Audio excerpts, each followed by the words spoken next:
Hi everybody, it's your girl Kiki, episode 4 tonight. So I am so excited for tonight because we have a winner of a contest that we did earlier.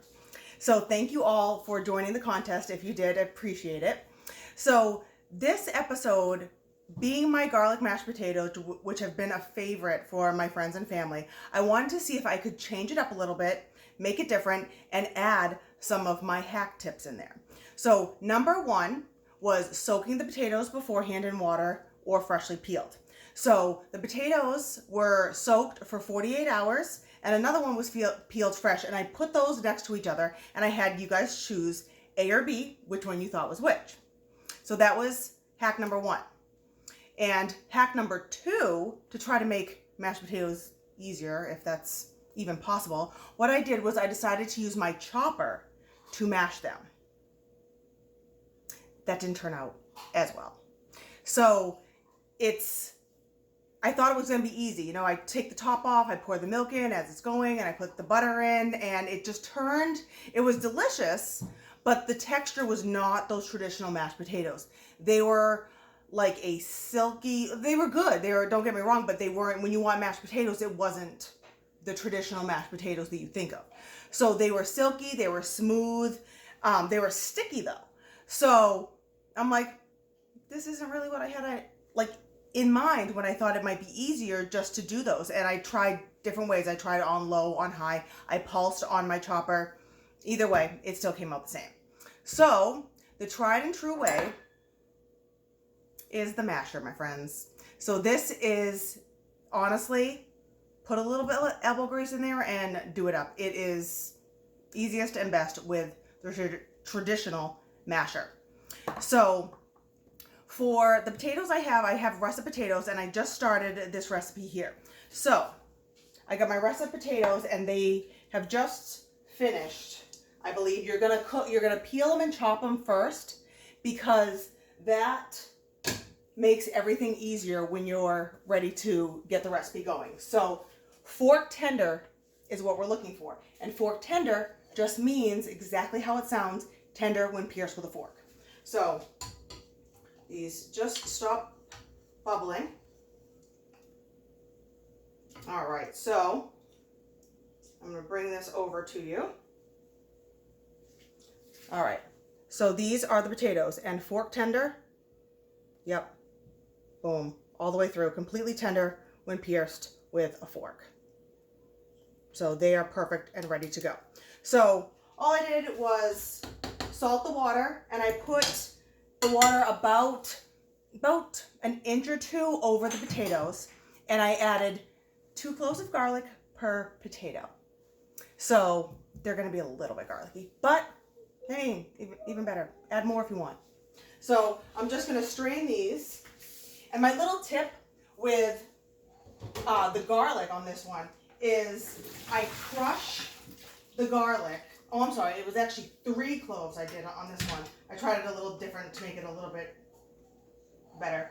So I did 3 cloves of garlic, and as you can see, hot.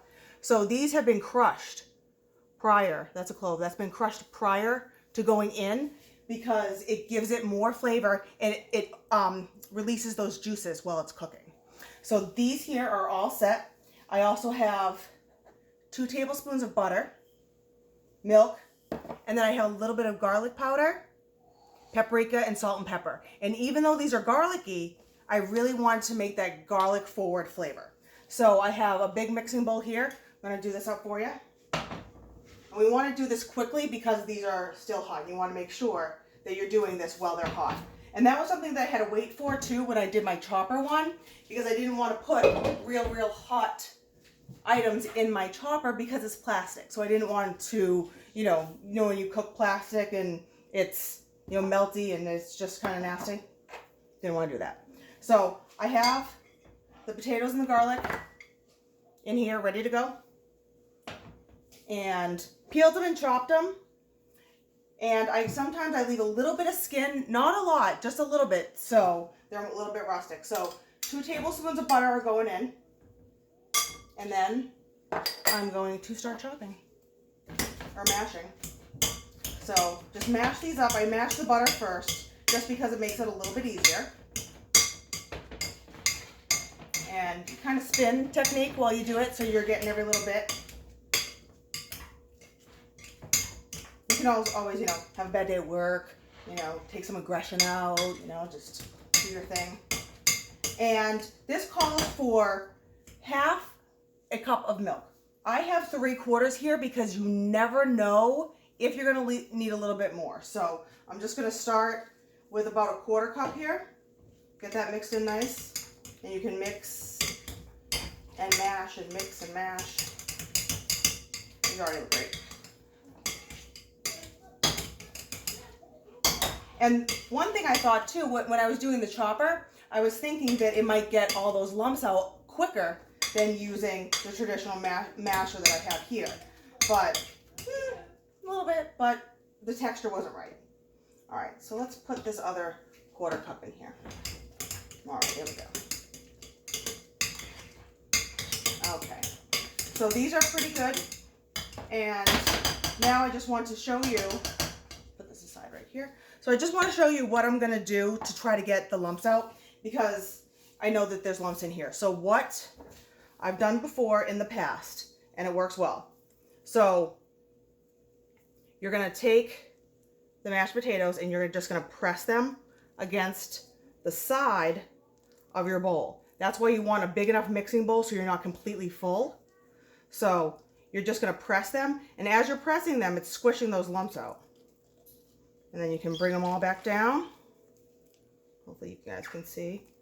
And then we're pressing them again. Some people love lumpy mashed potatoes, some people don't, so it's your own preference. But it's great because, as you can see, if they're a little bit lumpy, it doesn't matter too much, because I'm not sure if you guys can see here, but there is those little hunks of garlic in there. You can see it on there. I'm not sure if you can. So it's going to taste slightly lumpy because you got hunks of garlic in there. So it's not too much of a problem. All right. So that's why I was thinking, get the lumps out, you know, use the chopper, but it doesn't really help. All right. So these should be good, because I've gone around the bowl probably 3 or 4 times pressing the sides. All right. So now we are going to add 1/4 cup of garlic powder. Oh my God. Did you hear me? Sorry. No, that would be like fire breathing, don't want no mashed potatoes. 1/4 teaspoon. All right. And then this here is our paprika, just to add a little bit of smokiness and a little bit of color. And then just your S&P, salt and pepper, just mixed together there. There is 1/8 of a teaspoon of pepper and 1/4 of salt. All right, and just mixed up. Ta-da! Bada bing, bada boom. So these are awesome. I'm making mistakes tonight just because I'm so excited because we choose a winner. I'm all frazzled. Alrighty. Now these look like your traditional mashed potatoes, if I ever seen some. The other ones did not. I have a couple pictures to go back and forth on. So there we go. These look so good. So these are the grandma's mashed potatoes that you had when you were a kid that were bomb.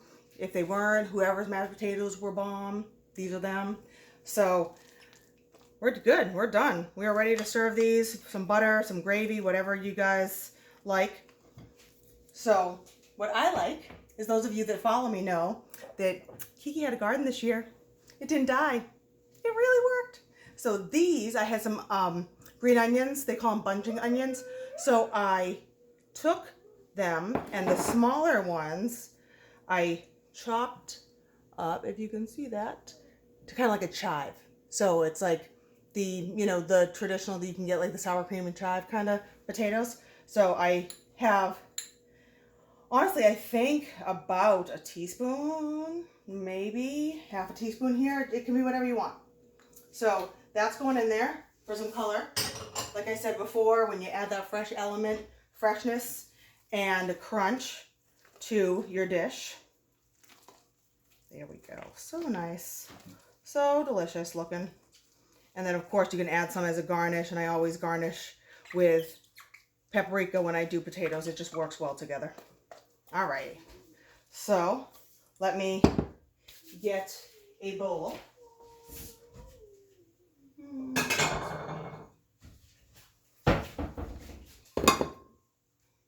All right. Plate these up. Kind of family style. Everyone can grab what they want.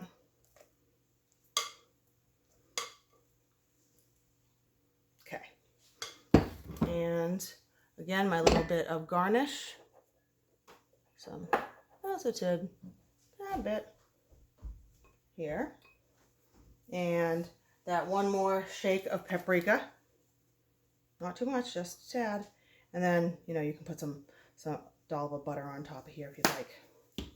So, there we go. These are Kiki's garlic mash.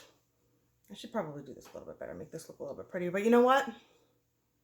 No further ado, because I want to pick a winner. So, I was able to do the soaking method, and I found out that I actually like soaked potatoes better because it's a little bit sweeter. And I don't know why. Don't know what I did. I didn't do anything different. I don't know if it takes some of the starch out. I could research it for you guys if you're wondering. But without further ado, we're going to pick a winner. So this is the prize tonight. It is the traditional potato masher. So I wanted to just do a little something for you guys, and there's a gift card in there for, you know, all the ingredients you need if you're going to make this or whatever you'd like. And I know some people don't live around here that entered. So if you guys prefer Bilo or Publix or whatever you'd like, just let me know. Message me and let me know, and I will get you one of those. So, Sous Chef Astoria, could you come help Mom? Okay. So everybody knows there's no trickery. My sous chef, Astoria, my 4-year-old, is going to be the one choosing the winner. You say hi to everybody? Hi, I'm right Yeah, she's right here. She's ready. Yeah. All right. So these are all the entries. There's nothing in here. Okay, completely empty. All right. So these are going in.